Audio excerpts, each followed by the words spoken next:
الله عظم الله لكم الأجر ماجورين تقبل الله خدماتكم حياكم الله.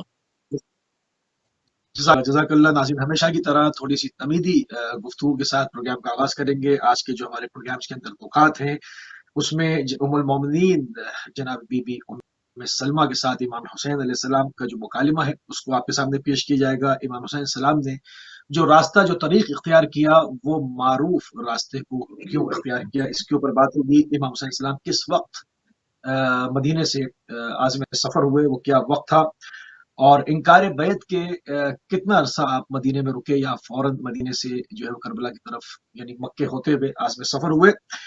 امام حسین علیہ السلام نے عظیم ترین جو آپ کے انقلابی اہداف تھے وہ کیا تھے، اور سبب خروج امام کا کیا تھا، اور یزید کے خط کا متن جو عربی میں پورا موجود ہے، کوشش کریں گے کہ اگر وقت میں ہمارے پاس گنجائش رہی تو اس کو بھی جو ہے وہ آپ کی خدمت میں پیش کیا جائے۔ تو قبلہ امام حسین علیہ السلام اور ام المومنین بی بی ام سلمہ کے درمیان جو مکالمہ ہوا جب آپ مدینہ الرسول کو چھوڑ رہے تھے اور رسول اللہ صلی اللہ علیہ وآلہ وسلم کی قبر سے پیدا ہو رہے تھے، یعنی آپ اب کبھی مدینہ واپس نہ آئیں گے، آپ علم امامت سے جانتے تھے، وہ مکالمہ کیا تھا وہ پیش فرما دیتے ہیں۔ بسم اللہ۔ اعوذ باللہ السمیع العلیم من الشیطان اللعین الرجیم، بسم اللہ الرحمن الرحیم، وصلی اللہ علی سید الانبیاء والمرسلین وآلہ الطیبین الطاہرین المعصومین المنتخبین المنتجبین المظلومین واللعنۃ الدائمۃ علی اعدائہم ومنکری فضائلہم ومصائبہم اجمعین۔ اما بعد، حاضرون، جالسون، مشارکون، مشترکون، مشاہدون، مستمعون والسامعون، سلام علیکم ورحمۃ اللہ وبرکاتہ۔ 28 رجب المرجب کی مناسبت سے ہم عالم اسلام کو، عالم انسان کو اور تمام جہان بشریت کو تعزیت پیش کرتے ہیں، اور امام زمانہ علیہ السلام کی خدمت میں بھی اور تمام علماء اور فضلاء کی خدمت میں بھی کہ اتنا ظلم کیا بنی امیہ نے اور اولاد طلقاء نے اہل بیت اطہار پر کہ امام حسین علیہ السلام کو اپنا پیارا وطن چھوڑنا پڑا۔ ذرا سا سوال جو آپ نے کیا اس سے پہلے مقدمتاً 2 منٹ ناظرین کی خدمت میں چند باتیں مقدمتاً اور یہ زبدتاً عرض کر دوں کہ بعد شہادت پیغمبر اکرم صلی اللہ علیہ وآلہ وسلم اہل بیت اطہار علیہ السلام پر بہت زیادہ مصیبت ڈھائی گئی، بہت زیادہ ظلم ہوا۔ اور اگر اس سے پہلے ہم چلیں تو نبی کا آخری وقت تھا اور نبی اس دار فانی کو ترک کر رہے تھے۔ اس وقت نبی صلی اللہ علیہ وآلہ وسلم نے جب قلم اور دوات مانگا کہ میں کچھ لکھ دوں تاکہ میرے بعد گمراہ نہ ہو، تو اس وقت ایک شخص نے، بلکہ تاریخ میں اس پرد کا اس شخص کا نام تاریخ نے عمر ابن خطاب لکھا کہ عمر ابن خطاب نے یہ کہا کہ ان الرجل لیہجر، یہ رجل، یہ شخص ہذیان بک رہا ہے، یعنی عرب کی زبان پر یہجر کا لفظ جو ہے وہ گالی کی طرح ہے، یعنی نعوذ باللہ گالی دینا پیغمبر اکرم صلی اللہ علیہ وآلہ وسلم کو، اور یہ بہت یعنی توہینی لفظ ہے۔ اگر کسی کی توہین کرنا ہو تو آپ اس کے لیے یہ لفظ استعمال کرتے ہیں، شبہ گالی کہہ لیجئے یا گالی کے امتزاج کا یہ لفظ اور یہ جملہ ہے ان الرجل لیہجر، یہ رجل نعوذ باللہ یعنی نبی کو ہذیان بک رہے ہیں۔ اور اس کے بعد تاریخ یہ کہتی ہے کہ سید الانبیاء، رئیس الانبیاء، سرکار انبیاء کی آنکھوں سے دموع، آنسو رواں تھے اور پیغمبر اکرم رونے لگے۔ خیر یہ سب واقعہ پیش آیا اور اس کے بعد ایک آواز گونجی کہ حسبنا کتاب اللہ، ہم کو اللہ کی کتاب کافی ہے۔ آج پوری دنیا اللہ کی کتاب کو کافی نہیں سمجھتی، کیونکہ بغیر سنت کے، بغیر اہل بیت کے کتاب کافی نہیں ہے۔ پروردگار سلامت رکھے ہمارے برادران اہل سنت کو، وہ حضرات بھی کتاب کو کافی نہیں سمجھتے، ان کے ہاں بھی کتاب کافی نہیں ہے، مگر کسی معلن نے یہ اعلان کیا کہ کتاب کافی ہے۔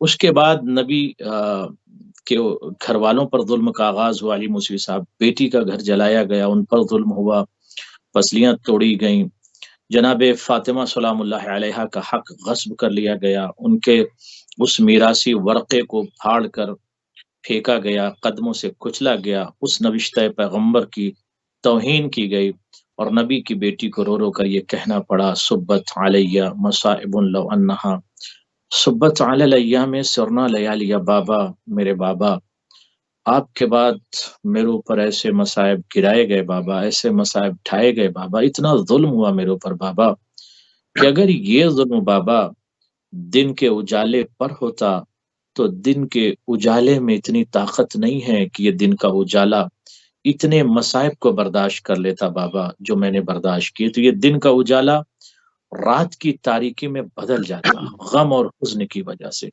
بابا وہ مصیبتیں میں نے برداشت کیا ہے۔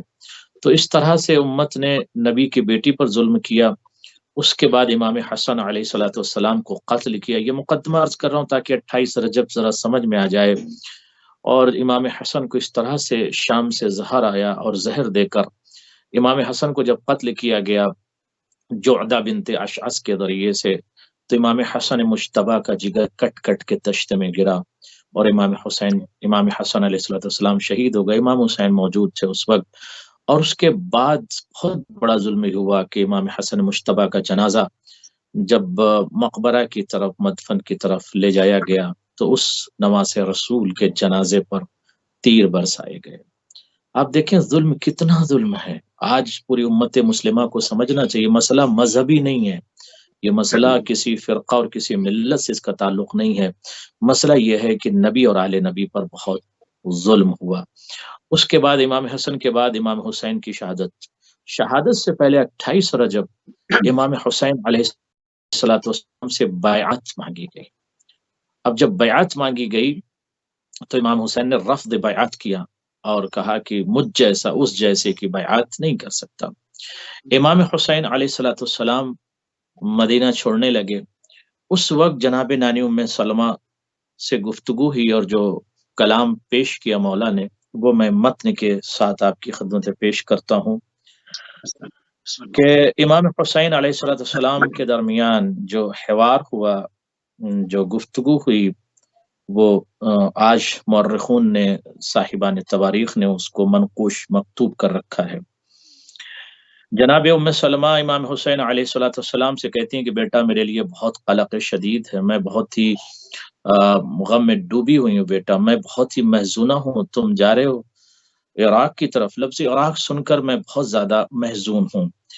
اس کے بعد ایک جملہ کہتی ہیں امام حسین کو خطاب کر کے، فَإِنِّي سَمِعْتُ جَدَّكَ يَقُولُ، اے میرے لال، میں نے آپ کے نانا سے سنا ہے، سمیت جدک، میں نے آپ کے نانا سے سنا، کیا سنا؟ یقول، وہ یہ کہتے تھے، قالا کا لفظ استعمال نہیں کیا، قالا یعنی ایک مرتبہ کہا کسی نے، یقولو وہ کہتے تھے، کیا کانا یقول وہ کہتے تھے، یقتل ولدی الحسین علیہ السلام فی ارض العراق، میرا بیٹا حسین زمین عراق پر قتل کر دیا جائے گا، فی ارض یقال لها ارض کرب و بلا، اس زمین پر قتل کر دیا جائے گا جس زمین کو ارض کرب و بلا کہتے ہیں۔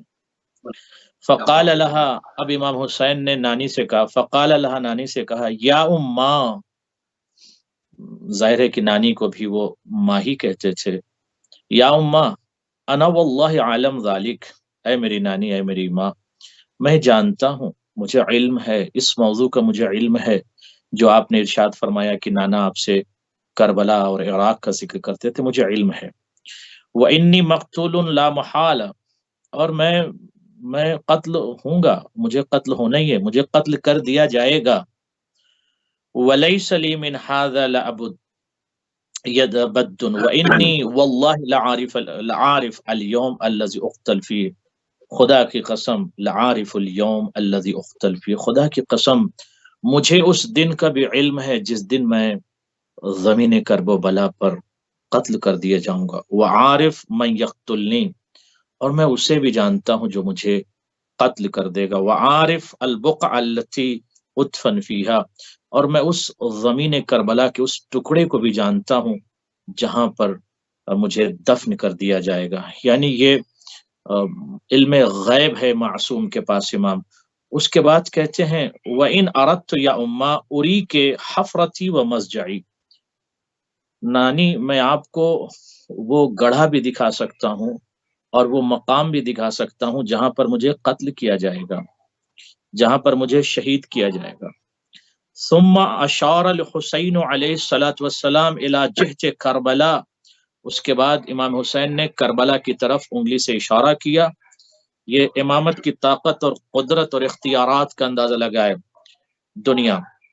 فانخفضت الارض حتی اراها مضجعه، اور تمام زمینی جو ہے پوری زمینیں سب نیچے ہو گئیں، اور وہ زمین جہاں پر امام حسین کی جو قتل گاہ ہے وہ بلند ہو گئی۔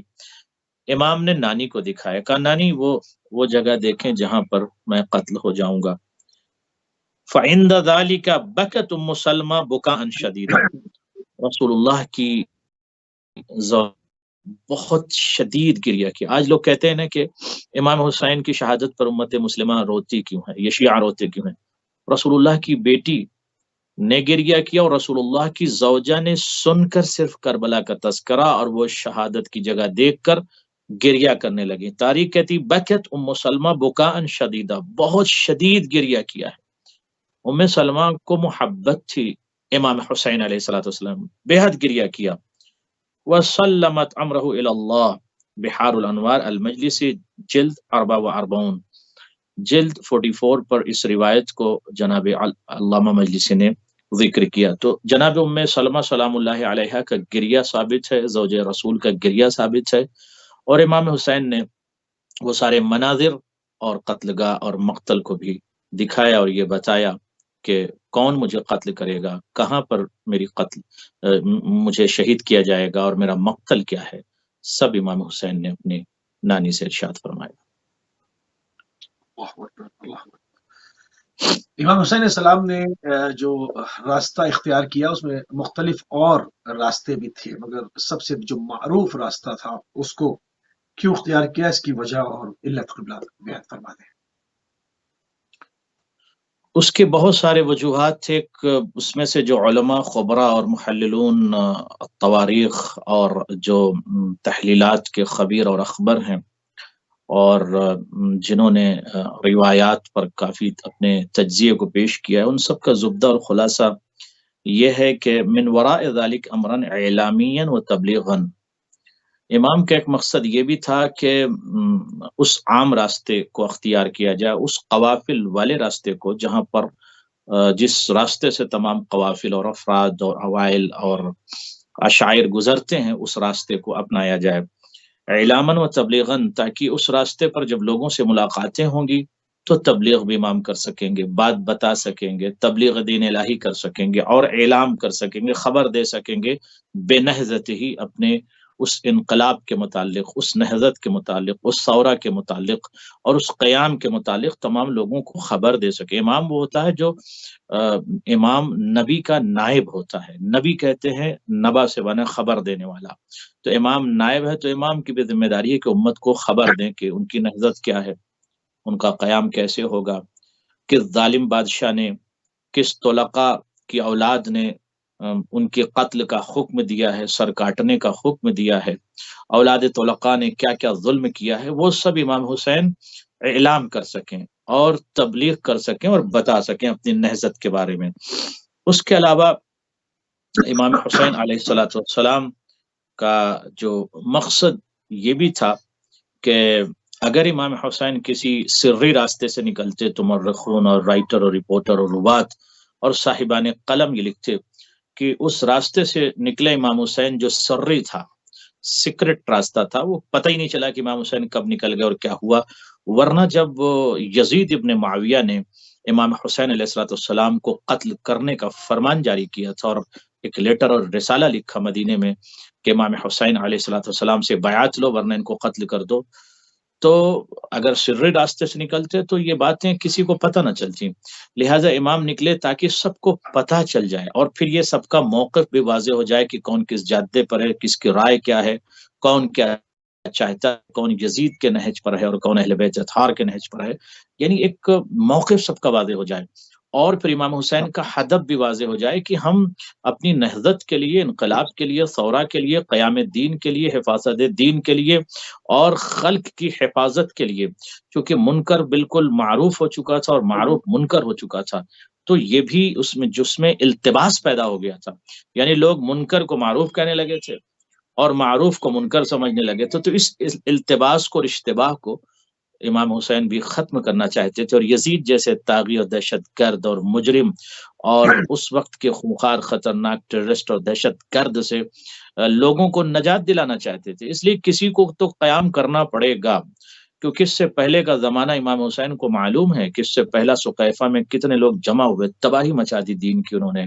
مسائل سے آگہی نہیں ہے، فقہی مسائل نہیں پتہ، آیات نہیں پتہ. خود باقاعدہ سقیفہ میں جمع ہونے والے افراد نے کہا کہ مجھے یہ آیت نہیں پتہ، وہ آیت نہیں پتہ. ممبر سے جب فرزند رسول نے نیچے اتار لیا اس وقت بھی کہا کہ اتر کر انہوں نے یہ بتا دیا کہ میں اس لائق نہیں ہوں. تو باقاعدہ اس طرح سے سلسلہ رہا، امت پر بہت ظلم ہوا اور جہالت عام ہو گئی، منکر کو عام کر دیا گیا.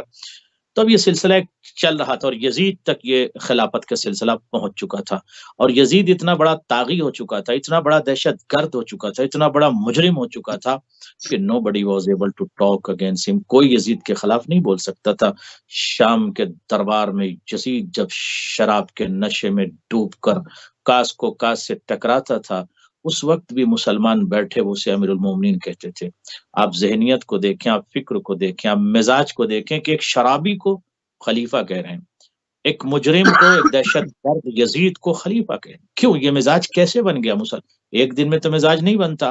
ایک مجرم کو، فاسق کو، دہشت گرد کو، گنہگار کو، عاصی کو، زانی کو اور خلاف خدا کھڑے ہونے والے مجرم کو اور اتنے خونخوار خطرناک دہشت گرد کو، ارہابی کو، یزید جیسے ارہابی کو امیر المومنین ایک دن میں تو کہنے نہیں لگیں گے لوگ. مزاج بنتا ہے باقاعدہ، اس کی تربیت، مزاج کی بھی تربیت ہوتی ہے، فکر کی تربیت ہوتی ہے، ذہن کی تربیت ہوتی ہے. تو ذہن بنانے میں کافی وقت لگا. اس سے پہلے باقاعدہ ایسی فکر اور ایسا نہج پیش کیا کہ جب یزید جیسا خونخوار خطرناک دہشت اور مجرم اپنے کو خلیفہ کہنے لگا تو مسلمانوں کو برا نہیں لگا کہ یہ شرابی ہے خلیفہ، نو پرابلم، خلیفہ تو ہے، ہونے دو شرابی، مجرم ہے ہونے دو شرابی، دہشت گرد ہے ہونے دو دہشت گرد، بٹ خلیفہ ہے. تو مزاج ایسا بن گیا تھا. اب ضرورت تھی امام حسین کو کہ باقاعدہ اس نہضت کا اعلان کریں، اس قیام کا اعلان کریں جس کے لیے امام حسین مدینے سے نکل رہے ہیں، اور نکل کر اس قیام عظیم کا اعلان شارع عام پر کریں اور اس استرات پر کریں. جی، اپنے فسق و فجور بچانے کے لیے خیری و شرری من اللہ تعالیٰ کا جو ایک نظریہ گڑھا گیا، وہ بھی جو ہے وہ قبلہ اس پہ بھی 2 منٹ گفتگو فرما لیں تاکہ پھر ہم آگے بڑھیں. جی ارشاد فرمائیں، کیا کہا آپ نے؟ اپنے تمام فسق و فجور پر پردہ ڈالنے کے لیے جو خیری و شرری من اللہ تعالیٰ کا جو نظریہ گڑھا بنو میاں نے، اس پر بھی 2 منٹ گفتگو اگر فرما دیں تو پھر میں آگے بڑھ جاؤں. جزاکم اللہ. دیکھیں وہ نظریہ جو گڑھا گیا تھا، چونکہ اگر وہ نظریہ نہ قائم کرتے تو ان کی کرسی نہ بچتی، ان کی حکومت نہ بچتی. حکومت کی بقا کے لیے یہ سلسلہ صرف شام سے شروع نہیں ہوا، یہ سلسلہ سقیفہ سے شروع ہوا. بعد شہادت پیغمبر اکرم صلی اللہ علیہ وسلم یہ نظریہ وہاں سے اس کا آغاز ہے، اور یہ نظریہ اس انداز میں چلا کہ کوئی بھی مجرم ہو وہ خلیفہ ہو سکتا ہے، دہشت گرد ہو خلیفہ ہو سکتا ہے، جھوٹا ہو خلیفہ ہو سکتا ہے، فاسق ہو. اور آج یہ نظریہ موجود ہے کہ ایک فاسق کے پیچھے نماز ہو سکتی ہے. اگر کسی کو ثبوت چاہیے تو میں دکھا سکتا ہوں. ہمارے برادران کے یہاں یہ ہے کہ ایک فاسق بھی نماز پڑھا سکتا ہے، اس کے پیچھے نماز ہو سکتی ہے. ایک مجرم نماز پڑھا سکتا ہے، اس کے پیچھے ہو سکتی ہے. ایک جھوٹا نماز پڑھا سکتا ہے، اس کے پیچھے ہو سکتی ہے. یعنی کوئی کیٹیگری ایسی نہیں ہے کہ ایک سسٹم رکھا جائے کہ نماز جو ہے عادل کے پیچھے ہوگی، مومن کے پیچھے ہوگی. نہیں، کچھ بھی، کوئی بھی شرابی بھی نماز پڑھا سکتا ہے. تو یہ نظریہ آیا کیسے؟ یہ نظریہ کیسے آ گیا؟ نظریہ اس لیے آ گیا کہ ایک پاک اور پاکیزہ اور صاف اور شفاف مذہب اور دین اور سسٹم اور نظام نبیوں کا سلطان لے کر آیا تھا، اس نظام کی تبلیغ کے لیے رسول اللہ نے آخری وقت میں حکم خدا سے علی بن ابی طالب کی ولایت کا اعلان کیا، اور یہ کہا من کنت مولا فہذا علی مولا۔ وہاں پر مولا بنایا نہیں، مولائیت کا اعلان کیا۔ نبی بھی مولا بنا نہیں سکتے، انہیں اختیار ہوتا ہے نبی کے پاس کہ مولا بنا دے، امام بنا دے۔ امام اور مولا اور خلیفہ اللہ بناتا ہے، انی جاعل فی الارض خلیفہ۔ نبی کا کام ہوتا ہے نبا دینا، نبی کا کام ہوتا ہے خبر دینا، نبی کا کام ہوتا ہے امت کو بتانا کہ میرے بعد یہ خلیفہ ہے، میرے بعد یہ جانشین ہے۔ اور اس کا باقاعدہ غدیر میں نبیوں کے سلطان نے اعلان کر دیا۔ ایک صاف اور شفاف اور پاک اور پاکیزہ مذہب نبوت سے ہوتا ہوا امامت کے ہاتھوں میں منتقل ہوا، اور یہ آگے بڑھ رہا تھا کہ لوگوں نے بعد پیغمبر غوغا اور شور مچایا، اور نبی پر الزام ہذیان لگا کر سقیفہ میں جمع ہو کر کچھ لوگوں نے کسی کو اپنا راہبر اور پیشوا اور اپنا خلیفہ چن لیا، اور اس کے بعد ان کے بعد دوسرے کو، دوسرے کے بعد تیسرے کو، یہ سلسلہ چلتا رہا۔ اس کی وجہ سے جو پرابلم آئی، جو ایک مزاج بنا کہ لوگوں نے یہ سمجھا کہ خلافت جو حکومت سے اس کا امتزاج ہے، اور گڑبڑ ہو گیا لوگوں کو کہہ لیجئے، یا ذہنیت جو خراب ہو گئی، وہاں سے لے کر اور پھر بنی امیہ تک یہ سلسلہ آ گیا۔ بیچ میں مولا کائنات علی بن ابی طالب ظاہری خلافت، مگر مولا کائنات تو منصوص من اللہ ہیں، ان کی خلافت کو کوئی چھین وین تھوڑی سکتا ہے۔ یہ جب ہم یہ کہتے ہیں نا کہ مولا کائنات کی خلافت، تو مولا کائنات کی خلافت تو منصوص من اللہ ہے، نہ ان کی امامت کو کوئی چھین سکتا، نہ ان کی خلافت کو۔ ہاں مگر یہ ہو سکتا ہے جیسے ایک عالم ہے، کوئی عالم کے علم کو نہیں چھین سکتا، لیکن عالم کے مقابلے میں کسی جھوٹے کو کھڑا کیا جا سکتا ہے، یہ ممکن ہے، یہ ممکن ہے کہ عالم کے ہوتے ہوئے کسی جھوٹے کو کھڑا کر دیا جائے، لیکن عالم کے علم کو نہیں چھینا جا سکتا۔ تو مولا کائنات کی خلافت یا امامت کو کوئی چھین وین نہیں سکتا، لیکن ان کے مقابلے میں کچھ ایسے افراد جو امام نہیں تھے، جو خلیفہ منصوص من اللہ، اللہ کی جانب سے نہیں تھے، جن کی خلافت کا اعلان نبی نے نہیں کیا۔ کیا آج یہ مورخ، رائٹر، رپورٹر، راوی، روات، صاحبان مذہب و دین یہ بتا سکتے ہیں، ثابت کر سکتے ہیں کہ مولا کائنات کے علاوہ جو 3 افراد سقیفہ میں خلیفہ بنے، ان کو رسول اللہ نے خلیفہ بنا نہیں بنایا؟ تو نہ اللہ نے بنایا، نہ رسول اللہ نے بنایا، تو کیسے ہو گئے؟ یہیں سے پرابلم امت میں آگے اور اختلاف پیدا ہو گیا۔ یہاں پر ایک سوال پیدا ہوتا ہے کہ جو کرائٹیریا امت نے بنایا، جو کہ اختیار نہیں تھا ان کو، یعنی کہ خدا نے اعلان کروایا رسول اللہ سے، اور جس طرح سے آپ نے اس چیز کو ابھی ثابت کیا کہ قرآن کی آیت بھی صاف صاف کہہ رہی ہے کہ ہم بناتے ہیں خلیفہ، ہم معبوس کرتے ہیں، تو یہ تمام چیزیں جو ہے، مگر امت نے جو کرائٹیریا پہلا فکس کیا، یہ کہا کہ جی اجماع ہو گیا، اجماع تو اجماع ہو گیا، تو پھر سب پر اجماع ہی ہونا تھا، تو دوسرے پر اجماع کیوں نہیں ہوا؟ تیسرے پر اجماع کیوں نہیں ہوا؟ یا تو اللہ اور اللہ کے رسول کی بات کو تسلیم کیا جائے، اور اگر اجماع والی بات آپ نے رکھی ہے سامنے کہ امت کا اجماع ہو گیا اور ہم اس کرائٹیریا کو فکس کرتے، تو یہ کرائٹیریا تو 10-11 سال کے بعد ہی دم توڑ گیا۔ دوسرے پر اجماع تو نہیں ہے، نہ تیسرے پر اجماع ہے، وہ تو ایک تحریر، صرف ایک نوشتہ لکھ کے دے دیا گیا کہ میرے بعد یہ ہوں گے، یہاں پر اجماع دیکھیے اجماع تو باطل ہے، اس لیے کہ خدا کے مقابلے میں کوئی یہ کہہ رہا ہے کہ اللہ تو نہیں جانتا، میں بہتر جانتا ہوں، یا امت بہتر جانتی ہے کہ کس کو خلیفہ بنانا ہے۔ یہی بات تو جب فرشتوں نے اس قسم کی اٹھائی تھی، ایک کوسچن تھا فرشتوں کا، تو جواب کیا ملا تھا؟ انی عالم ما لا تعلمون، میں وہ جو جانتا ہوں تم نہیں جانتے، میں تم سے زیادہ جانتا ہوں، مجھے پتا ہے کہ کیا کرنا ہے۔ جب فرشتوں نے کہا کہ خلیفہ اس کو بنا رہا ہے جو زمین پر جا کر جو ہے دماغ جس کی وجہ سے پھیلے گا، خون ریزی ہوگی، تو پروردگار نے کیا کہا تھا؟ جواب دیا تھا ان لوگوں کو۔ اس کا مطلب یہ ہے کہ یہ جواب دنیا کے لیے صرف ایک فرشتوں کا جو کلام تھا یا جو کوسچن تھا، اور جواب خدا کی جانب سے مل گیا، صرف وہاں تک کے لیے نہیں ہے، قیامت تک کے لیے ہے کہ خلیفہ میں بناؤں گا، تم خاموش رہو، تم فرشتے ہو، معصوم ہو، فرشتے ہو، میرے مسئلے میں، خدا کے مسئلے میں تمہیں نہیں بولا، خاموش رہو، میں جب بہتر جانتا ہوں کیا کرنا ہے۔ تو خلیفہ بنانے کا حق اور ادھیکار تو صرف اللہ کو۔ اب اللہ کے مقابلے میں کوئی اجماع کو لے کر ہے، وہ بھی باطل، اس کی کوئی حیثیت نہیں۔ امت آ جائے کہ میں اللہ سے زیادہ، امت یہ کہے مجھے زیادہ علم ہے، تو یہ بیوقوفی ہے، کوئی بھی عقل مند انسان یہ تسلیم نہیں کرے گا۔ میں تو یہاں کہہ رہا ہوں کہ ایک کرائٹیریا فکس کیا تھا، وہ بھی نہ چلا۔ نہیں، میں تو یہ کہہ رہا ہوں کہ وہ ٹھیک ہے، وہ اجماع خدا کے مقابلے پہ تو باطل ہی قرار پائے گا، مگر اگر ایک آپ نے کرائٹیریا فکس کیا تو اس کا کیا ہوا؟ وہ چلا کیوں نہیں؟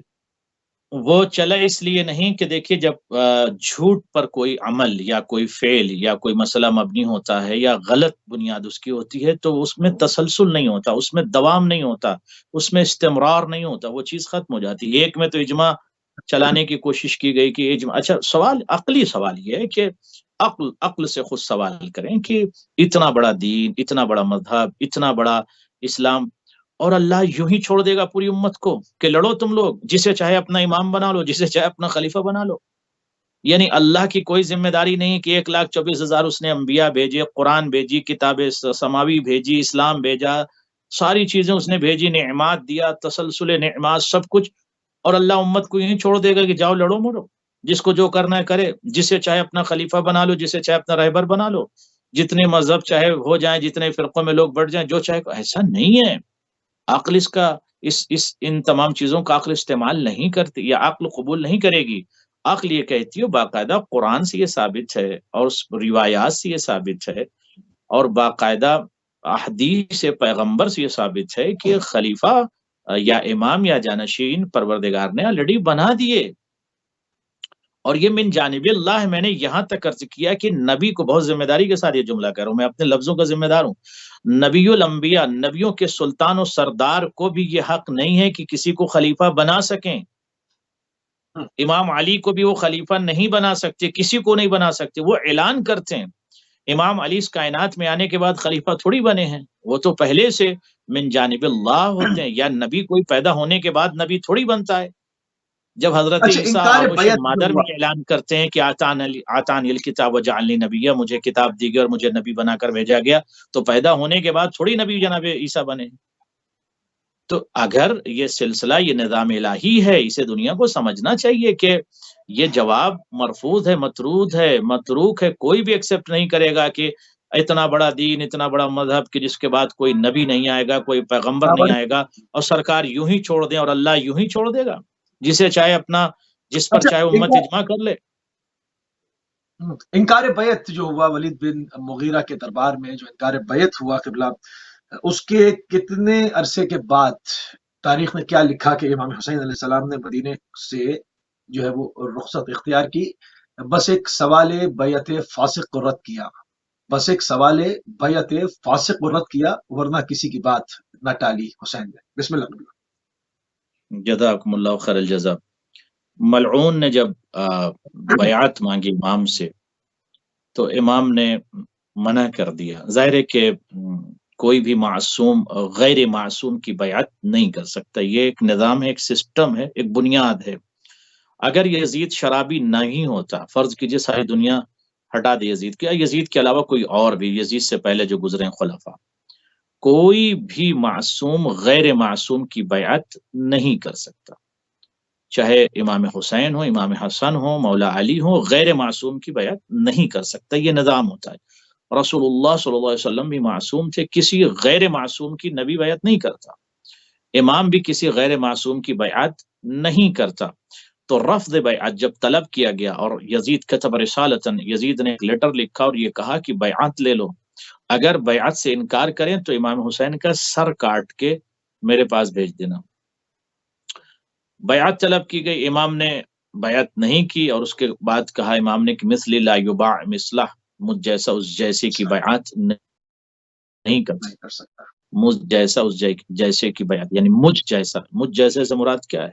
یعنی جیسے میں معصوم ہوں، جیسے میں امام وقت ہوں، جیسے میں زبدۃ الانبیاء کا خلاصہ ہوں، جیسے میں نواسہ پیغمبر ہوں، امام ہوں، معصوم ہوں، رہبر ہوں، مجھ جیسا اس جیسے کی، اس جیسا یعنی وہ غیر معصوم۔ پہلی چیز وہ غیر معصوم، ایک۔ دوسری چیز یہ ہے کہ وہ مجرم، فاسق، فاجر، زانی، گنہگار، دہشت گرد، ابن الطلقاء، خونخوار، خطرناک، تو بہت ساری چیزیں ہیں۔ تو اب امام حسین نے جب رفض بیعت کیا، تاریخ یہ کہتی ہے کہ دو روایت ہیں یہاں پر۔ ایک روایت یہ ہے کہ پوری رات امام حسین علیہ السلام جو ہے وہ رخت سفر اور سامان سفر تیار ہوتا رہا، اور نبی صلی اللہ علیہ وسلم کی قبر پر 2 مرتبہ گئے ہیں، اور ماں کی قبر پر بھی گئے ہیں امام حسین، اور اس کے بعد جو ہے صبح امام حسین علیہ السلام نے مدینے کو ترک کیا۔ لیکن دوسری روایت یہ کہتی ہے کہ امام حسین علیہ السلام نے دوسری شب یعنی دوسری شب کی صبح میں امام حسین علیہ الصلوۃ والسلام نے رفض بیعت، انکار بیعت کے بعد مدینے کو چھوڑا اور وطن عزیز کو چھوڑ کر امام حسین مدینے سے مکہ کی طرف نکلے ہیں۔ بالکل صحیح جی انکار بیعت کے بعد امام جو ہے وہ وہاں سے روانہ ہوئے۔ امام حسین السلام کے جو عظیم انقلابی اہداف تھے، امام نے اس کو جگہ جگہ بیان کیا۔ اس پر ہم پورے تفصیل سے پچھلے سال پروگرامز کر چکے ہیں کہ کتنی جگہوں پہ آپ نے قیام کیا، کن راستوں سے، کن جادوں سے، کن طریق سے آپ گزرے اور کتنی منزلیں کی اور مکے میں کتنا قیام کیا، اور اپنے منشور کو چھپایا نہیں ہے، باقاعدہ اعلان کرتے ہوئے گئے کہ میں کیوں جا رہا ہوں اور کیوں، اور اس وقت جو ہے وہ میرا جانا کیوں ضروری ہے۔ تو وہ عظیم ترین انقلابی اہداف کے اوپر قبلہ تھوڑی سی گفتگو فرمانا ہے۔ امام حسین علیہ الصلوۃ والسلام نے مدینے کو چھوڑا اور عزم سفر کیا۔ امام حسین علیہ الصلوۃ والسلام کا جو ہدف اعظم تھا، جو تمام کلام کا زبدہ ہے، جو ہدف اعظم اور جو تمام گفتگو کا زبدہ ہے، وہ یہ کہ امام نے خود بیان کیا صریح لفظوں میں، کیا کہ اصلاح امت اور امر بالمعروف و نہی عن المنکر۔ اب میں اس کے لیے وہ جو امام نے وصیت پیش کی تھی اس کو میں بیان کر دیتا ہوں کہ قال الحسین علیہ الصلوۃ والسلام انی لم اخرج اشرا ولا بطرا ولا مفسدا ولا ظالما بل انما خرجت لطلب الاصلاح فی امت جدی رسول اللہ صلی اللہ علیہ وآلہ وسلم اريد ان اعمر بالمعروف وانهى عن المنکر واسیر بسیرت جدی رسول اللہ صلی اللہ علیہ وآلہ وسلم۔ یہ امام کا منشور تھا اور امام کا یہ ہدف اعظم تھا جو امام نے بیان کیا کہ اننی لم اخرج اشرا ولا بطرا ولا مفسدا ولا ظالما، یعنی مورخ سن لیں، رائٹر سن لیں، رپورٹر سن لیں، رواز سن لیں، کتاب سن لیں، مصنفون سن لیں، مؤلفون سن لیں، طغات سن لیں، بغات سن لیں، حاسدین سن لیں، سب سن لیں کہ میں کس لیے نکل رہا ہوں۔ میرے نکلنے کا جو صرف مقصد ہے وہ حکومت وغیرہ نہیں ہے، صرف مقصد میرا کیا ہے؟ نہ فتنہ، نہ فساد، نہ کسی اور کوئی مقصد نہیں، صرف مقصد امام کیا ہے؟ طلب اصلاح فی امت جدی، میں نانا کی امت میں اصلاح کے لیے نکلنا۔ اب یہ بات بالکل واضح اور اوضح ہو گئی ہے کہ اس سے پہلے جتنے افراد گزرے ہیں انہوں نے تباہی مچا دی ہے باقاعدہ، اور امت کو اصلاح کی ضرورت تھی، تو کوئی نہ کوئی تو ایک قیام کرے گا، کسی نہ کسی کو تو شہادت دینی ہوگی تاکہ امت کی اصلاح ہو۔ اريد ان اعمر بالمعروف وانهى عن المنکر، میں امر بالمعروف کروں گا۔ امر بالمعروف کیا مطلب؟ یعنی نیکیوں کا حکم دوں گا، نیکیوں کے متعلق لوگوں کو بتاؤں گا اور نیکیوں کی طرف لوگوں کو متوجہ کروں گا۔ وانهى عن المنکر، اور برائیوں سے لوگوں کو میں روکوں گا اور برائیوں کے متعلق لوگوں کو میں بتاؤں گا، اور میں اپنے نانا کی سیرت کو پیش کروں گا۔ اب یہ امت مسلمہ سمجھ لے کہ جب ایک ثورہ کے لیے، ایک انقلاب کے لیے، ایک نہضت کے لیے کسی کو نکلنا ہے تو اس میں قربانی بھی ہے، بغیر قربانی یہ دین نہیں بچ سکتا تھا۔ تو ضرورت اس بات کی تھی کہ امام حسین اس التباس کو ختم کریں، ورنہ یزید جیسے فاسق اور فاجر کو لوگ خلیفہ سمجھ رہے تھے، اور وہی اسلامی خلیفہ بنا بیٹھا ہوا تھا۔ پڑھیں جا کر تواریخ عرب کو، پڑھیں جا کے عربی کتب کو، اس میں باقاعدہ یہ بات مکتوب ہے، منقوش ہے، لکھی، رائٹروں نے لکھا کہ باقاعدہ جماہیر نے یزید کو امیر المومنین کہا تھا۔ امام سجاد کے سامنے جب خطبہ امام کو دینا تھا، یزید نے جب روک لیا تھا تو اس وقت جماہیر نے کہا اذن لہ یا امیر المومنین۔ یہ کیا مطلب اذن لہ یا امیر المومنین؟ کوئی اس کو یزید نہیں کہہ رہا تھا، امیر المومنین کہہ رہے تھے، مومنین کے امیر، مومنین کے خلیفہ، مومنین۔ تو جب مومنین کا خلیفہ ایسا ہوگا، شرابی،